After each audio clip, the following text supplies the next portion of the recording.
এই 25 বছরে পাপগুলো কি করা হয়েছে, কোনো একটা পাপ বাকি আছে কিনা যা করা হয় নাই। 25 ইয়ার্সের মধ্যে অনেকেই জিনা করেছে, অনেকেই। আমি আপনাদের কথা বলছি না, এভারেজ আমি পুরো বাংলাদেশের ইয়াং জেনারেশনের কথা বলছি।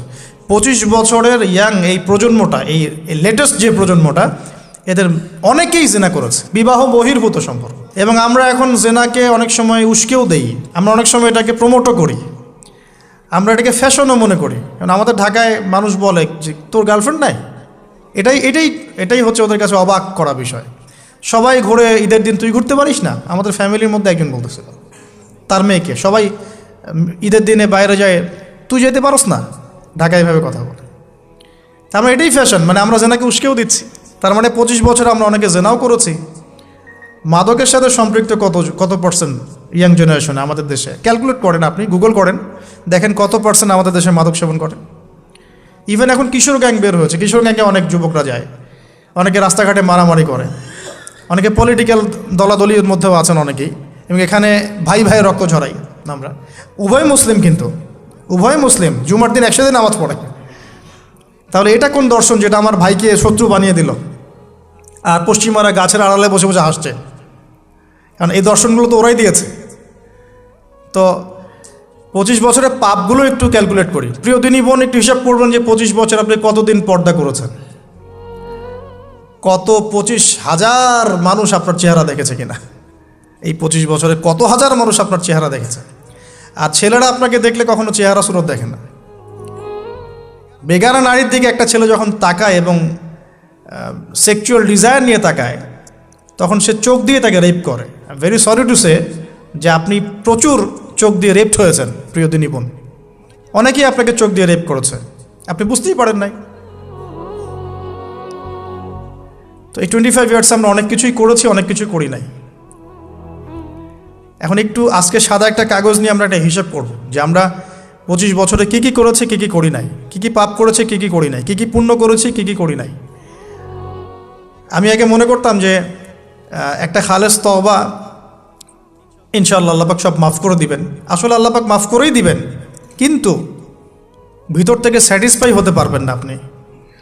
এখন যদি আপনি এখান থেকে আমার এই লেকচারটা শুনে আল্লাহর ওলি হয়ে যান এবং আপনি বড় মুহাদ্দিস, মুফতি, দিনের বড় দায়ী ইলাল্লাহ, বড় পলিটিশিয়ান, বড় ইঞ্জিনিয়ার, মানে যারা ওয়ার্ল্ডকে ইসলাম স্ট্যাবলিশমেন্টের দিকে নেতৃত্ব দিচ্ছেন, এমনও মানুষ যদি আপনি হয়ে যান, আপনি এই 25 বছরের ঋণটা শোধ করতে পারবেন না।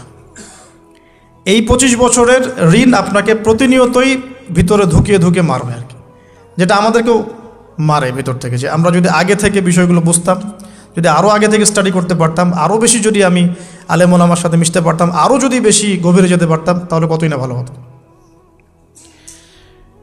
তো আমি আশা করি কথাগুলো আপনাদের কলিজায় পৌঁছাবে ইনশাআল্লাহ। এখন লাইফের এটা সবচেয়ে ভাইটাল পার্ট। এই সম্পর্কে আমি জাস্ট 2টা হাদিস বলে আস্তে আস্তে কনক্লুশনের দিকে যাচ্ছি। নবী সাল্লাল্লাহু আলাইহি ওয়াসাল্লাম বলছেন যে 7 শ্রেণীর মানুষকে আল্লাহ পাক কিয়ামতের দিনে আরশের ছায়া দিবেন। কত শ্রেণী ভাই? তার মধ্যে সেকেন্ড শ্রেণীটা হচ্ছে সেই যুবক নাশা ফি ইবাদাতিল্লাহি তাআলা, যে আল্লাহ পাকের ইবাদতে তার যৌবনকালটা কাটিয়ে দিয়েছে। এখনও বাকি আছে আপনার সামনে। যৌবনকাল কতটুকু? হয়তো 15 to 40।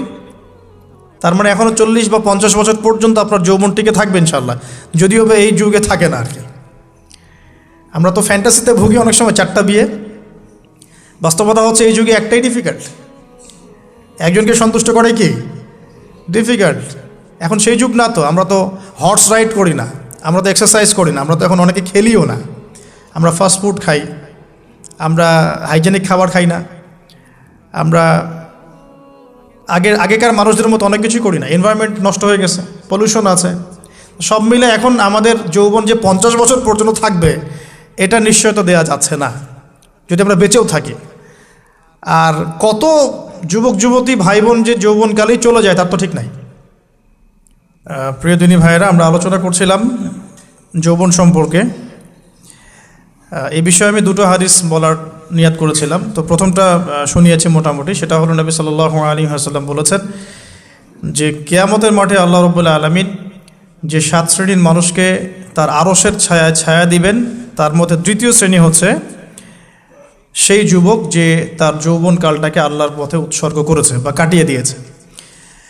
আরেকটা হাদিস যেটা বলতে চাচ্ছিলাম সেটা হলো, কিয়ামতের মাঠে 5টা প্রশ্ন হবে, স্পেশাল 5টা প্রশ্ন, যে 5টা প্রশ্নের উত্তর না দেয়া পর্যন্ত কাউকে ছাড়া হবে না। তার মধ্যে প্রথম প্রশ্নটাই হচ্ছে তোমার জীবন কোন কাজে কাটিয়েছো, এবং দ্বিতীয় প্রশ্ন হচ্ছে তোমার যৌবন কোন কাজে কাটিয়েছো। সো আমি বলছিলাম আপনাদেরকে যে যৌবনকালটাকে যদি আমরা আল্লাহর পথে কাটাতে পারি, ইনশাআল্লাহ তাআলা আমাদের এই যে উদ্দেশ্যটা, যে নিজেরা দিন পালন করব, নিজের পরিবারের মধ্যে প্রতিষ্ঠা করব, আমাদের সমাজে দিন ইসলামের দাওয়াতি কাজ করব, যেখানেই থাকি সৎ থাকব, একদিন ইনশাআল্লাহ দিন আবার বিজয়ী হবে, এই যে স্বপ্নগুলো, এগুলো বাস্তবায়িত হবে ইনশাআল্লাহ তখনই যখন আমরা নিজেরা পরিবর্তিত হয়ে সমাজের জন্য ভালো কিছু বয়ে নিয়ে আসবো ইনশাআল্লাহ। তো আমি জাস্ট কয়েকটা পয়েন্ট আপনাদের সাথে একটু শেয়ার করে শেষ করে দিব, যে এখন থেকে কিভাবে আপনারা বা আমরা আমাদের যৌবনটাকে আল্লাহর পথে কাটাতে পারি। প্রথম যে পয়েন্টটা আমি লিখে নিয়ে এসেছি সেটা হলো, আমি একটু বলেওছিলাম যে আমাদের নিজস্ব খসড়া একটা আমলনামা তৈরি করতে হবে আর কি। আজকে আমরা সেটা করতে পারি বাসায় গিয়ে, যে আমরা যদি আমাদের গড় আয়ু হয় 60 বছর, তাহলে আমরা এখন কতটুকু সময় পেতে পারি, আর এই সময়টুকুর মধ্যে আমাদের টার্গেট কি, আমরা আসলে কি চাচ্ছি, কি অ্যাচিভ করতে চাই, যা চলে গেছে এই সময়টুকুর মধ্যে আমরা কিভাবে আল্লাহর রহমত পাবো, ক্ষমা পাবো কিভাবে। যা চলে গেছে এর মধ্যে অনেক নামাজ কাজা থাকতে পারে, রোজা কাজা থাকতে পারে। অনেক সময় এমন হতে পারে যে আমরা অন্যের হকও নষ্ট করেছি। প্রথম যে কাজটা করা উচিত সেটা হলো খালেস তওবা। 1 নাম্বার তাহলে আমরা বলতে পারি, যদি আমরা এখন সংকটগুলো চিহ্নিত করে সমাধানের পথে হাঁটতে চাই, তাহলে আমাদের যৌবনটা আল্লাহর পথে উৎসর্গ করা ছাড়া কোনো অপশন নাই।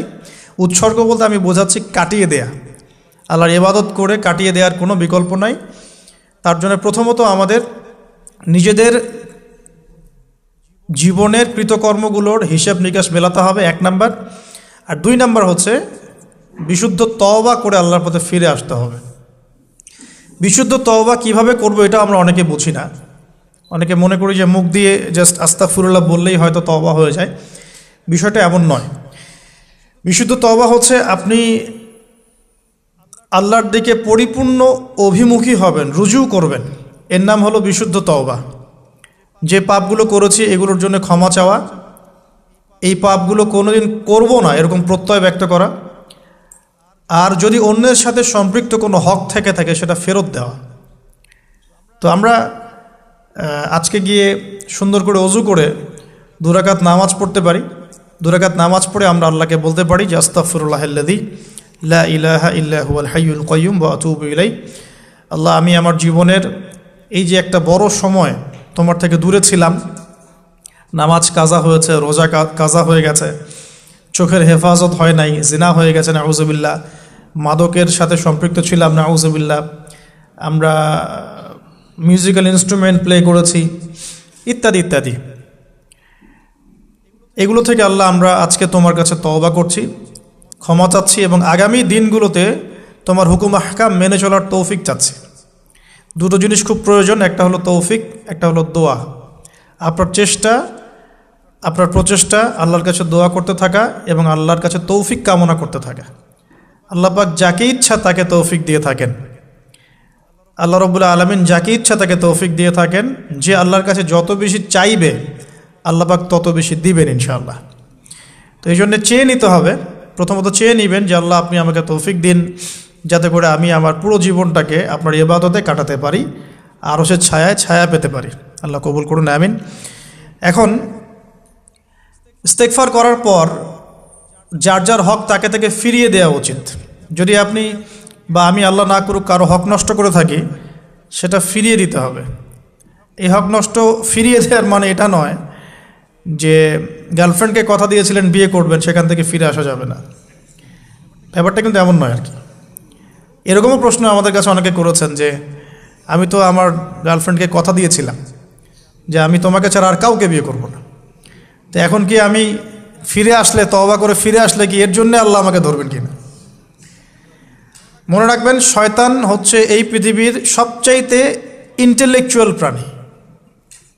সিরিয়াসলি, ও যে এত বেশি স্মার্ট যেটা আমাদের চিন্তারও বাইরে, চিন্তার বাইরে।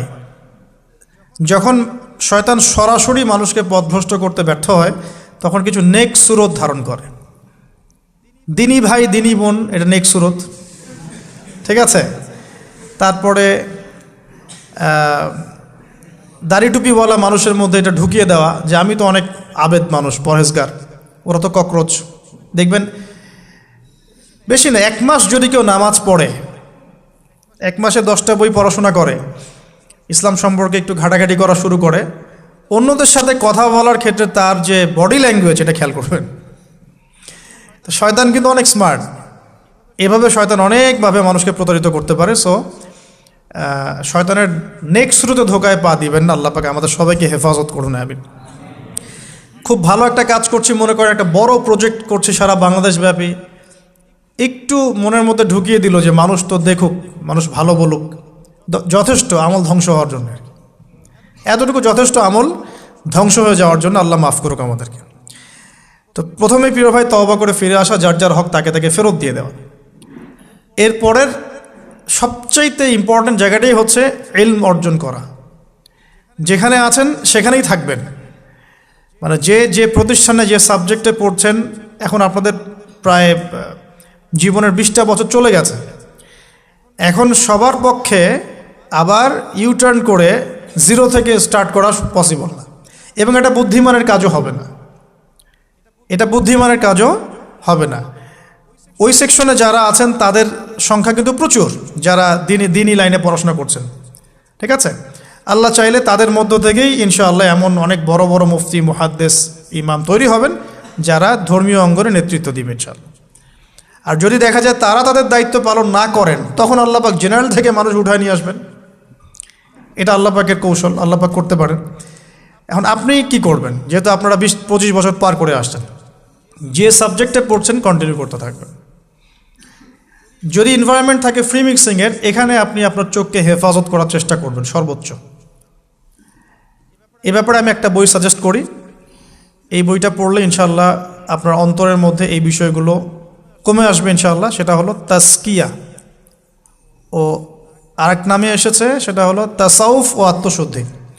তাসাউফ ও আত্মশুদ্ধি পুরো ওয়ার্ল্ডের ওয়ান অফ দ্য মোস্ট, বলবো যে অনারেবল একজন আলেমে দিন, টপ 10-এর মধ্যে একজন, আল্লামা তাকি উসমানী দামাত বারাকাতুহু, তার লেখা বই তাসাউফ ও আত্মশুদ্ধি। বাংলাদেশে যে মাকতাবাতুল আশরাফ তারা প্রকাশ করেছে। এই বইটা যদি পড়েন, আপনার মনের মধ্যে নফসের যে খারাপ রিপুগুলো, এগুলো আস্তে আস্তে কমতে থাকবেন সব। এবং এই বইটা আমি বলি যে বারবার পড়া উচিত, বারবার পড়া উচিত। হ্যাঁ, তো আল্লাহ তৌফিক দান করুন। এখন পুরোপুরি ট্র্যাক চেঞ্জ করতে যাবেন না, আপনি আপনার ট্র্যাকেই থাকবেন। এখন এই ট্র্যাকে থেকে আপনি কিভাবে ইসলামিক বেসিক জ্ঞান অর্জন করবেন, কিভাবে পসিবল? কঠিন, অসম্ভব কিছু না, কঠিন। আমি অভিজ্ঞতা থেকে বলি আমার মতো করে। ফার্স্ট অফ অল, একজন বিজ্ঞ কারি সাহেব, হাফেজে কোরআন বা কারি, প্রাথমিক স্টেজ বলছি, বিজ্ঞ একজন কারি সাহেব বা হাফেজে কোরআন, যার সাথে আপনার ভালো সম্পর্ক বা যাকে আপনি চিনেন, রিনাউন্ড, বা যিনি খুব কোঅপারেটিভ, আপনাকে সময় দেন, টাইম দেন, এরকম কারো কাছে গিয়ে আপনি কোরআন তেলাওয়াত করা শিখবেন আগে। ফার্স্ট অফ অল এটা কাজ, কোরআন তেলাওয়াতটা আগে শিখবেন। আমি তো যে দুঃখ করে বলি, কষ্ট করে বলি, যে আমাদের এই দিনী অঙ্গনে এমন অনেক মানুষ আছে যারা ইভেন কোরআন রিসাইট পর্যন্ত করতে না পেরেও অনেক বড় বড় জায়গায় অভিনয় করেন, দিনিয়াতের অভিনয় করে যান, নিজের সাথে অভিনয় করে যান। অনেক সময় উদ্ধতাবশত বড় বড় আলেমদেরকে বাহাসের জন্য চ্যালেঞ্জ করে থাকেন, অথচ কোরআন তেলাওয়াত শুদ্ধ না। কোরআন তেলাওয়াত শুদ্ধ না মানে নামাজই হচ্ছে না। কোরআন তেলাওয়াত শুদ্ধ না মানে কি? নামাজ হচ্ছে না। কবুল করার মালিক তো আল্লাহ, শর্ত তো এটা। কবুল করার মালিক তো আল্লাহ। আল্লাহ পাক চাইলে কেউ এক ওয়াক্ত নামাজ না পড়লেও তওবা করে ফিরে আসছে মৌতের আগে, হয়তো আমরা জানি না, আল্লাহ মাফ করে দিয়েছেন, হতে পারে না? এটা তো শর্ত, কোরআন তেলাওয়াত তাজবিরের সাথে শিখতে হবে।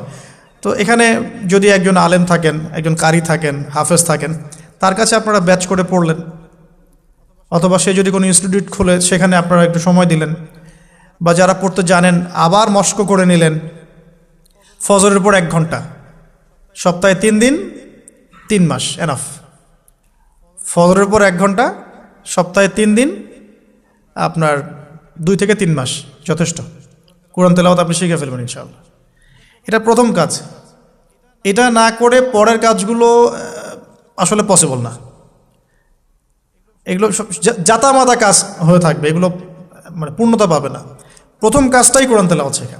এরপরে আপনার অনেকে তাবলিগ জামাতে সময় দেন, সময় দিবেন।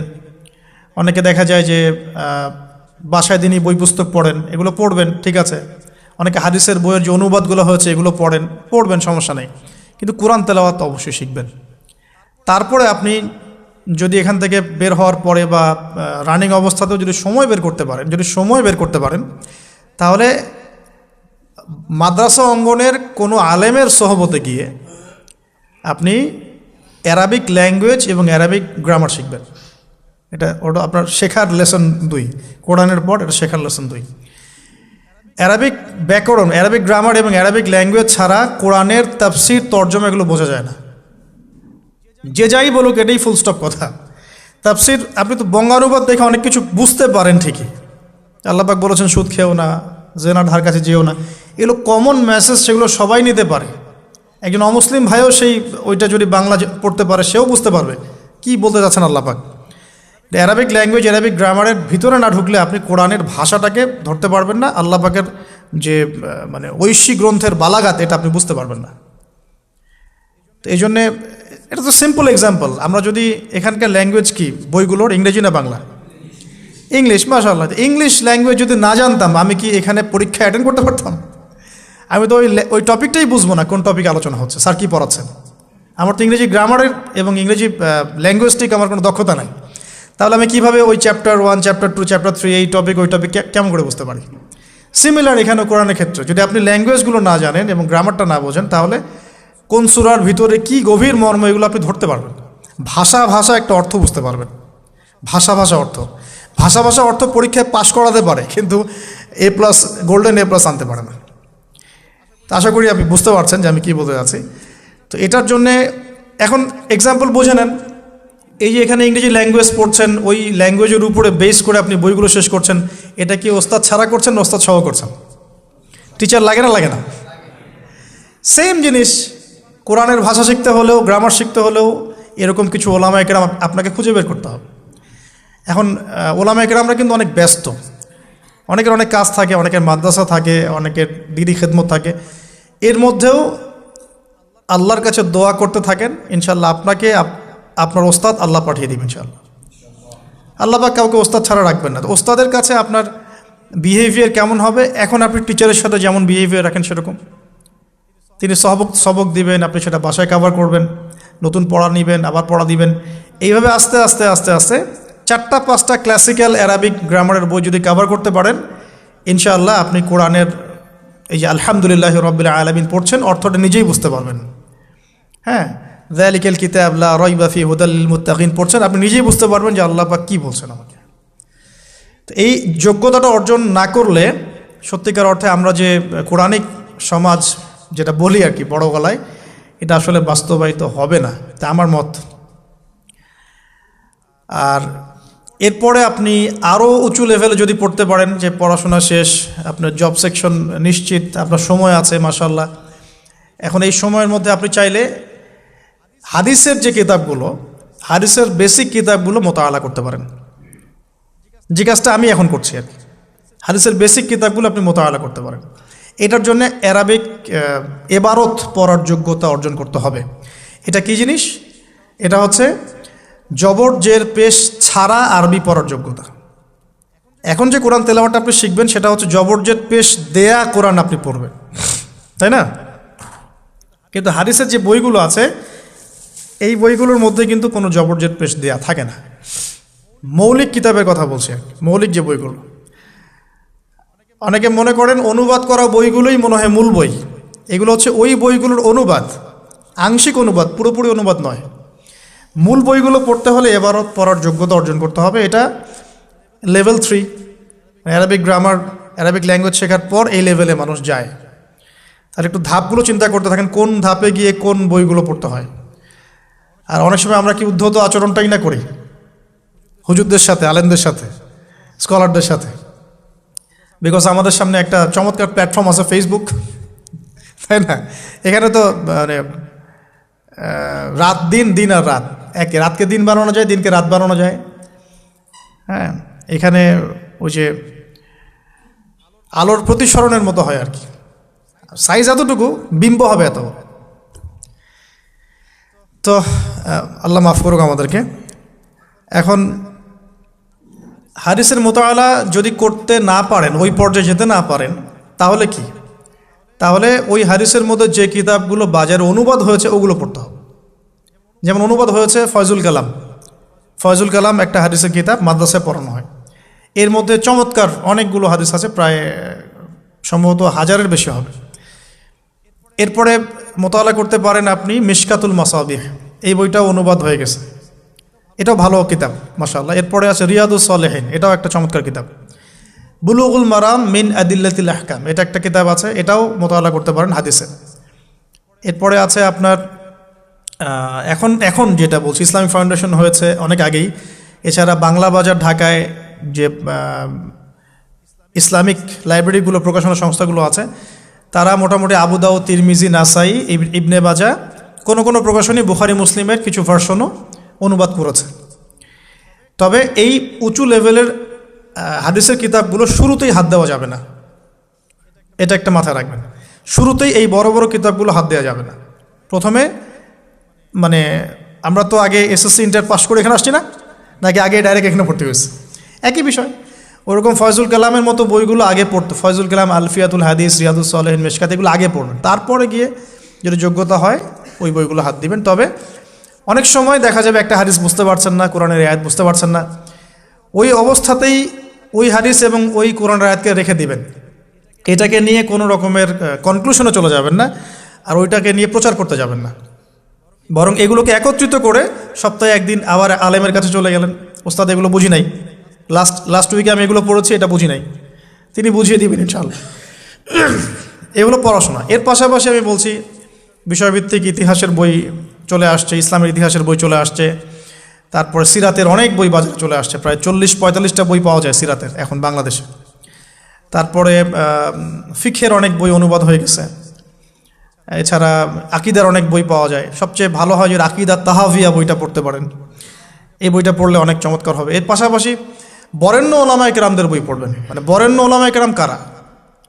যারা পুরো ইসলামিক বিশ্বে স্বীকৃত, যারা কোনো সাম্প্রদায়িকতা বিলং করেন না, যে আমি এই সম্প্রদায়ের মানুষ, আমি ওই সম্প্রদায়কে মুসলিম মনে করি না, এরকম না। যারা বরেণ্য, রিনাউন্ড ওলামায়ে কেরাম সারা ওয়ার্ল্ডে। এই যে বললাম আল্লামা তাকি উসমানী হাফিজাহুল্লাহ, একজন বরেণ্য আলেম, তার যে কোনো কিতাব চোখ বন্ধ করে পড়তে পারেন, কোনো সমস্যা নেই। বাংলাদেশে আব্দুল মালেক সাহেব হাফিজাহুল্লাহ, মারকাজুদ দাওয়ার পরিচালক, একজন বরেণ্য আলেম। আশরাফ আলী থানভী রাহিমাহুল্লাহ একজন বরেণ্য আলেম। হানাফি কওমের ফিকহে এরকম অনেক বরেণ্য ওলামায়ে কেরাম আছেন।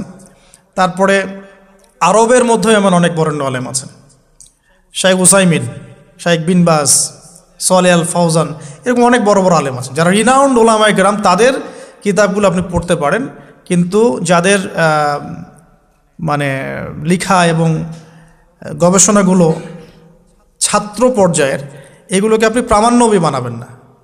তো প্রামাণ্য বই পড়বেন আর আলেমের সাথে সম্পর্ক রাখবেন। দুটো যখন একসাথে থাকবে তখন আপনি কিছু আটকে গেলেও তার সাথে পরামর্শ করে একটা কনক্লুশন খুঁজে পাবেন। এগুলো জাস্ট বই সংক্রান্ত কথা বললাম। এখন এগুলো হচ্ছে সবচেয়ে বড় বিষয়টা হচ্ছে, এগুলোর চাইতে বেশি বড় বিষয় হচ্ছে যে কোনো একজন, অন্তত পক্ষে একজন, আপনি চাইলে 10 জনের সাথেও রাখতে পারেন, কিন্তু অন্তত পক্ষে একজন মুহাক্কিক আলিমের সাথে আপনি সম্পর্ক রাখবেন পরামর্শের জন্য। অন্তত পক্ষে একজন মুহাক্কিক আলেমের সাথে, মানে হকপন্থী মুহাক্কিক আলেমের সাথে আপনি সম্পর্ক রেখে চলবেন। এটা অনলাইনের যুগ, এটা তো কিন্তু সহজ। আর এই সম্পর্ক শুধু অনলাইন কেন্দ্রিক হবে এমনটাও বলছি না, তার সাথে সাক্ষাৎ করবেন, তার কাছে নসিহত নেবেন, তার কাছে গিয়ে কিছু পড়বেন, হ্যাঁ, তাকে দেখবেন তিনি কিভাবে আমল করেন, ব্যক্তি জীবনে তিনি কেমন, তিনি আপনাকে কী নসিহত করেন, তার সাথে মিশবেন। সোহবত মানে কি? মানে আমরা কি শুধু টিচারদের মানে পড়াশোনাগুলোই ফলো করি না, টিচারকে দেখিও বটে। আমরা বস্তুবাদী এডুকেশনের ক্ষেত্রে হয়তো অত কেয়ার করি না, টিচার যেটা পড়াচ্ছেন ওটা জাস্ট টুকে নেই, পরীক্ষা পাশ করলেই হইল। আমরা টেন্ডেন্সি এমন, কিন্তু ইসলামিক এডুকেশনটা কিন্তু এমন নয়। সাহাবা একরাম রাদিয়াল্লাহু আনহুম আজমাইন তারা এই আমাদের মতো কাগজের বই পুস্তক পড়ে ইসলাম শেখেন নাই। কীভাবে শিখেছেন তাহলে? সরাসরি নবীকে দেখে শিখেছেন। নামাজ পড়তে গিয়েছেন, দেখেছেন নবী কেমন করে নামাজ পড়েন, দেখছেন নবী কেমন করে হাঁটেন, দেখছেন নবী কেমন করে কাপড় পরেন, দেখছেন নবী কেমন করে আতর ইউজ করেন, কেমন করে তিনি হাসেন, কেমন করে মানুষের সাথে মেশেন, হ্যাঁ, কথা বলার সময় কেমন করে মানুষের দিকে তাকান। খুঁটে খুঁটে একটা একটা করে নিয়ে হাদিসের এক একটা অধ্যায় রচিত হয়েছে। নবী কেমন করে তাকান, নবী কেমন করে মেসওয়াক করেন, নবী কেমন করে হাসেন, এগুলো আপনি অধ্যায় পাবেন। ইভেন আপনি অধ্যায় পাবেন নবী কেমন করে চুল আঁচড়ান। তাহলে আপনি দেখেন সাহাবীরা কীভাবে খুঁতে খুঁতে নবীকে দেখেছেন। বলা হয় আব্দুল্লাহ বিন মাসউদ রাদিয়াল্লাহু আনহু সম্পর্কে, তিনি নবীকে এত বেশি কপি করতেন হাঁটা চলা কথাবার্তায় যে নবী সাল্লাল্লাহু আলাইহি ওয়াসাল্লামের পরের যুগের অনেক মানুষ এসে দ্বিধাদ্বন্দ্বে পড়ে যাইতো যে রাসূল সাল্লাল্লাহু আলাইহি ওয়াসাল্লামকে দেখছি নাকি। এমনভাবে কপি করতেন, এমনভাবে। সো এখানে আমি সোহবতের বিষয়টা বোঝাতে যাচ্ছি যে যে কোনো অন্ততপক্ষে একজন মুহাক্কিক আলেমের সাথে সম্পর্ক রাখবেন, অন্তত একজন। আপনি চাইলে 10 জন 20 জন 50 জনের সাথে রাখতে পারেন, অন্ততপক্ষে একজন যাকে দেখে আপনি শিখবেন, আপনার স্টাডিগুলোকে আপনি যেটা সমস্যা ফেস করছেন সেগুলোকে তার সামনে পেশ করতে পারেন। এটা আমি খুঁজে দিব না আপনাদেরকে, নাম বলেও দিব না, আমি কার কার সাথে সম্পর্ক রেখে চলি এটা আমি বলবো না, এটা আপনাকে খুঁজে বের করতে হবে। তবে এখানে আমি একটা কথা বলে দিব যে যেহেতু আমরা সব সাধারণ মানুষ, কারণ আমরা তো কেউ স্কলার নই, এখানে আমরা কেউ মানে যেটা বলি যে মুজতাহিদ, ইজতেহাদ করার যোগ্যতা রাখি না আমরা এখানে কেউ। সেক্ষেত্রে অবশ্যই আমাদেরকে পূর্বসূরি ওলামায়ে কেরামদেরকে ফলো করতেই হবে, কারণ কোরআন সুন্নাহ নতুন করে গবেষণা করে আপনি তো সব মাসআলা বের করতে পারবেন না। এই কারণে আমাদেরকে মাযহাব মানতে হয়, এটা খারাপ কিছুই না। এটা নিয়ে অনেক কথা সমাজে এখন শুনি, দেখি, দরকার নাই, আমরা লা মাযহাবি, আমরা এইটা, আমরা সেইটা। এগুলো আসলে বোগাস কথাবার্তা এবং সমাজ বিভক্তকরণের মূল হাতিয়ার এগুলো হয়ে গেছে এখন। সমাজের ইউনিটি নষ্ট করবেন কেন? কোরআন এবং সুন্নাহ আল্লাহ ফলো করতে বলেছেন, দ্যাটস অল। আর কোরআন সুন্নাহ আপনি কি এখন আমি যদি আপনাকে কোরআন এই যে দিলাম, নেন কোরআন, নেন তাফসির ইবনে কাসির, নেন তাফসির জালালাইন, নেন আপনি তাফসিরে মারিফুল কোরআন, নেন এইটা, এই যে বুখারী নেন, মুসলিম নেন, তিরমিজি, আবু দাউদ, নাসাই সব নিয়ে নেন। এখন আপনি কি গবেষণা করে সব মাসআলা আমাকে দিতে পারবেন? ইম্পসিবল আমার পক্ষে, এখন ইম্পসিবল একটা। তাহলে এগুলো যারা গবেষণা আগে করেছেন তাদের কিতাব তো আমাদেরকে পড়তে হচ্ছে। এটাই হলো তাদের মত নেয়া, তাদের মত অনুযায়ী পথ চলা। তো এই জিনিসগুলো নিয়ে যারা বাড়াবাড়ি করছে এটা খুবই দুঃখজনক। যে অবশ্যই কোরআন সুন্নাহকে ফলো করতে হলে আমাদেরকে হকপন্থী উলামায়ে কেরামের সোহবতে যেতেই হবে, তাদের বইপত্র, লেকচার, তাদের নসিহত, তাদের ফিকহের কিতাব, এগুলো আমাদের ঘাটতে হবে। আদারওয়াইজ আমরা সরাসরি কোরআন সুন্নাহর দাবি করলেও মানতে পারবো না, সরাসরি কোরআন সুন্নাহ মানিয়ে দাবি করলেও মানতে পারবো না, বিকজ আমি তো কোরআন সুন্নাহর সব জ্ঞান রাখি না। ক্রিপ্টোকারেন্সি হালাল না হারাম আমি যদি আপনাকে এখন প্রশ্ন থ্রো করে দেই, নেন সব বই দিয়ে দিলাম কোরআন সুন্নাহর, আপনি কি ঘেটে আমাকে অ্যান্সার দিতে পারবেন? তাহলে এটা ঘাটবে কারা? যারা এটা ঘাটার যোগ্যতা রাখে। তারা ঘেটে যখন একটা প্যানেল করে একটা ফতোয়া যখন আসবে যে না এটাই, তখন আমরা সেটাকে ফলো করব, দ্যাটস অল। এই জিনিসটা রাসূল সাল্লাল্লাহু আলাইহি ওয়াসাল্লামের যুগেও ছিল, সাহাবীদের যুগেও ছিল, তাবেঈনদের যুগেও ছিল, এটা আস্তে আস্তে চলে আসছে এই পর্যন্ত। তো এখানে ক্লাসিক্যাল যে ইসলাম চলছে এখানে থাকলে আপনার বিভ্রান্ত হওয়ার কোনো চান্স নাই। কিন্তু এর আশপাশে ব্যাঙের ছাতার মতো অনেক মতাদর্শ এসেছে এখন, নতুন নতুন অনেক। এগুলোতে পা দিলে নেক্সট শুরুতে ধোকা খাবেন শয়তানের মতো। ওই যে বললাম শয়তান নেক্সট শুরুতে ধোকা দেয়, মনে হবে যে আমি তো সরাসরি কোরআন সুন্নাহ ফলো করি, আদতে আপনি কোরআন সুন্নাহই ফলো করছেন না। আদতে আপনি কোরআন সুন্নাহর কিছুই ফলো করতে পারবেন না, বা ফলো করলেও আংশিক পারবেন, আংশিকটা পারবেন না। একটা মাসআলা মনে করেন, একটু বলেন এই জায়গায়, একটা মাসআলা মনে করেন এসেছে যে আমরা বর্তমান অর্থ ব্যবস্থায় বর্তমান অর্থ ব্যবস্থায় আমরা কিভাবে আমাদের ব্যাংকিং সিস্টেমটা সাজাবো। ধরেন একটা মাসালা এসেছে, এখন এই বিষয়ে যদি আমরা ইকোনমিক্সের উপর দক্ষ ওলামায়ে কেরামদের শরণাপন্ন না হই, আমরা কি অ্যান্সার নিতে পারবো? আমি কি পারবো উত্তর দিতে? আপনি কি পারবেন? যে কোরআন এবং সুন্নাহ গবেষণা করেছেন এবং যার কাছে অর্থনীতির জ্ঞান আছে, ওই রকম মহাক্কিক কোনো আলেম আপনাকে বলতে পারবে এখন আমাদের কি করা দরকার। এই জিনিসটাই যদি আমরা বাংলাদেশের সংবিধান সম্পর্কে জানতে চাই, আমাদেরকে আইনজীবীর কাছে যেতে হবে। আমরা যদি রোগ নির্ণয় করতে চাই, ডক্টরের কাছে যেতে হবে। এখানকার ইঞ্জিনিয়ারিং যা পড়ানো হয়, আমি কি সেটা বলতে পারবো? তাহলে আমাকে এখানকার স্যারের কাছে যেতে হবে, স্যার এখানকার বিষয়টা কি আমাকে একটু বুঝাই দেন। তখন তিনি তার জ্ঞান থেকে এবং তার জ্ঞানের সোর্স থেকে ঘেটে ঘেটে আমার জন্য কিছু সমাধান বের করে দিবেন, আমি তো সেটা ফলো করব।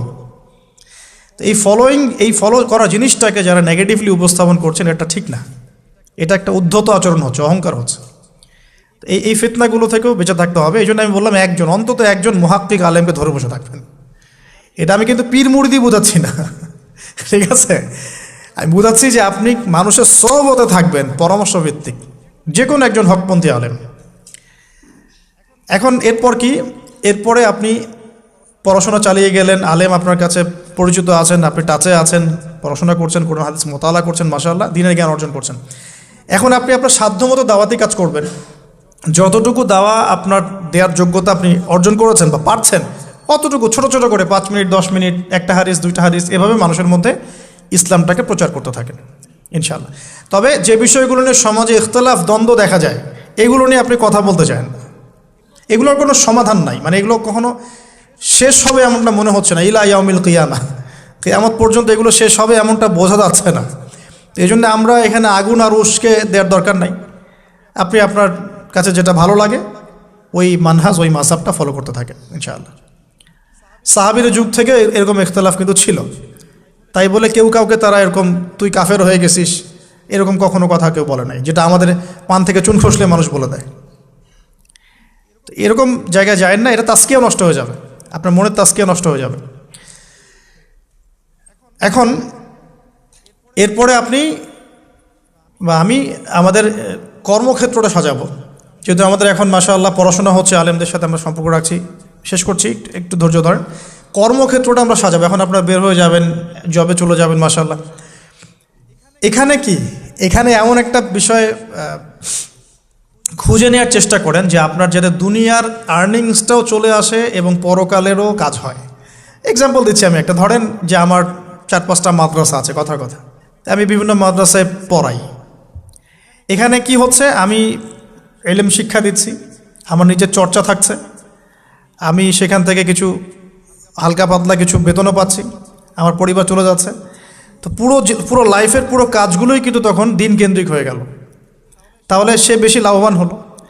এখন আপনাদেরকে এরকম সুযোগ বের করতে হবে যে আপনারা এমন এমন কিছু ক্ষেত্রে যাবেন যেখানে ওই কাজটাই ইবাদত বলে কাউন্ট হবে। টাফ কিন্তু ইম্পসিবল না। বা যদি এমন জব নাও পাওয়া যায়, আপনি হালাল কোনো বৈধ জবে থাকলেন, আপনার রিজিকের একটা অংশ থেকে আল্লাহর পথে সদকা করলেন। আল্লাহ পাক এর বেশি কিছু আপনার কাছে চাচ্ছেন না। জাকাত ফরজ হয়ে গেলে জাকাত দিলেন, নফল দান সদকা করলেন, এতটুকু আপনার পরিবারের পেছনে খরচ করলেন, আল্লাহর হক আদায় করলেন, জনগণের আমরা যেটা বলি মানুষের হক সেটা আদায় করলেন। এরপরে আপনার আসবে বিয়ে শাদীর ব্যাপার স্যাপার। বিয়ে শাদীর ব্যাপার স্যাপার আগে আনলাম না কেন? কারণ ওই আত্মনির্ভরশীল না হলে তো মেয়েরা আপনার কাছে আসবে না। ওটা প্রেম করতে পারে, কিন্তু বিয়ের সময় তারা খুব সচেতন। বিয়ের সময় তারা অনেক বেশি কনসিয়াস যে না, সে কী করে এটা দেখতে হবে। এবং মেয়ের বাবা মার প্রথম প্রশ্নই হবে আপনি করেন কি। আপনি সুফি মানুষ, মনে করেন আপনি হচ্ছেন কি বলবো, যে আপনি হচ্ছেন মুহাদ্দিস, আপনি মুফতি, আপনি হচ্ছেন মুফাসসিরে কোরআন, কোনো দাম নাই। মেয়ের মায়ের কাছে এটার কোনো দাম নাই, মেয়ের বাবার কাছে এগুলো কোনো সাবজেক্ট না। ইল্লা মাশাআল্লাহ, এর বাইরেও কিছু মানুষ আছেন, কমন একটা ট্রেন্ড বললাম। প্রথম কোশ্চেন তারা করবেন যে আপনার স্যালারি কত, এবং আপনার জব আছে কিনা, আপনার বাড়ি আছে কিনা, ইত্যাদি ইত্যাদি। এই জন্যই বললাম যে আগে আর্নিং সোর্সটা নিশ্চিত করে তারপরে এদিকে যান, তাহলে সম্মানটা বজায় থাকবে। আত্মসম্মান ছেলেদের একবার নষ্ট হয়ে গেল তার ফিরে আসে না। আমরা যখন নিচের হাত হই তখন আমাদের আত্মসম্মান বলে কিছু থাকে না। আপনার আর্নিং যদি মাসে 50,000 1 লাখ টাকাও হয়, এই টাকাগুলো কিন্তু খুব বেশি বড় না এখন, কারণ এখন 1,00,000 টাকার মান আর 1,00,000 টাকা নাই, এখন ওটা 50,000 চলে আসছে। আস্তে আস্তে হয়তো আরও কমবে। যারা এগুলো বোঝেন না তারা অযথাই সমালোচনা করেন, কিন্তু আসলে ব্যাপারটা এরকমই হচ্ছে। আমি তাদের হেদায়েতের জন্য দোয়া করি। এখন এইটুকু আর্নিং যদি আপনার হয়, কিন্তু এই আর্নিংয়ে আপনার কারো কাছে হাত পাততে হচ্ছে না, আপনার সম্মান বজায় থাকবে। যখনই আমাদেরকে হাত পাততে হবে আমাদের সম্মানটা কমে যায়। আর যদি কেউ ভুল করে ঘর জামাই হন তাহলে তো অবস্থা খারাপ। ঠিক আছে, তো এই জন্যে আয়ের একটা অংশ নিশ্চিত করতে হবে। এই জন্য একটু সবর করেন। এই সবরের সময়টা কি করবেন? বেশি বেশি ফোন চালাবেন, তাহলে সবর করতে পারবেন না। এই সবরের সময়টুকু মোতাআলা করবেন, পড়াশোনা করবেন, সম রাখবেন, আপনার রোজা রাখবেন, ভালো কাজে ব্যস্ত থাকবেন, ইনশাআল্লাহ প্রবৃত্তি নিয়ন্ত্রণে থাকবে। আর যদি আপনার বিকল্প অপশন থাকে, কৃষি অপশন থাকে, কৃষিকাজের সুযোগ আছে, ব্যবসার সুযোগ আছে, বা আপনার পৈতৃক সম্পত্তি আছে, সেক্ষেত্রে আপনি আগে বিয়ে করে রাখতে পারেন, কোনো সমস্যা নেই। এটা ডিফার করে মানুষের মধ্যে। আল্লাহ পাক আমাদের সবাইকে হালাল রিজিকের ব্যবস্থা করুন, দোয়া করি। রিজিকের এই অংশটুকুর মধ্যে একটা অংশ আল্লাহর জন্য রাখবেন। রিজিকের অংশের একটা অংশ আল্লাহর জন্যে, আর বাকি একটা অংশ পরিবারের জন্যে, একটা অংশ নিজের জন্যে, একটা অংশ বই কেনার জন্যে। এভাবে স্যালারিকে ভাগ করবেন।